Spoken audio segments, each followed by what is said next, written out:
நான் doctor Indumathi, psychiatrist, கோயம்புத்தூர்ல இருந்து பேசுறேன். செப்டம்பர் 21 உலகம் முழுவதும் ஒரு அல்சைமர்ஸ் டேவோட விழிப்புணர்வு தினமா கொண்டாடப்படுது. அல்சைமர்ஸ்னா என்னன்னா மூளையை மழுங்கணும். உலகம் ஃபுல்லா பாத்தீங்கன்னா கிட்டத்தட்ட ஒரு 15 கோடி மக்கள் கிட்ட இந்த பிரச்சனையினால பாதிக்கப்பட்டிருக்காங்க. அப்ப என்ன பண்ணணும்? Prevention is the better thing. Prevention is கியூர்னு சொல்லுவோம். I have a good news for you. அது 50% ரிஸ்க் வந்து நம்மளால ரெடியூஸ் பண்ண முடியும். மெயினா ஒரு 7 டெய்லி ஹேபிட்ஸ். ஒன்னு, ஒரு மேஜிக் பில் இருக்கு அப்படின்னு சொன்னீங்கன்னா that is moments. Second thing, உங்களோட டயட்.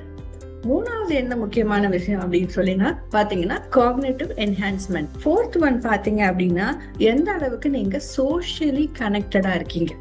ஃபிஃப்த் ஃபேக்டர் பாத்தீங்கன்னா அடிக்குவேட் ஸ்லீப். சிக்ஸ்த் ஒன் என்ன அப்படின்னு பாத்தீங்கன்னா ஸ்ட்ரெஸ் மேனேஜ்மெண்ட். செவன்த் ஒன் என்ன அப்படின்னு பாத்தீங்கன்னா purpose and meaning in your life. எவ்வளவு ஏர்லியா நீங்க ஸ்டார்ட் பண்றீங்களோ அந்த அளவுக்கு உங்களுக்கு பெனிஃபிட் கிடைக்கும். Take care. Bye by.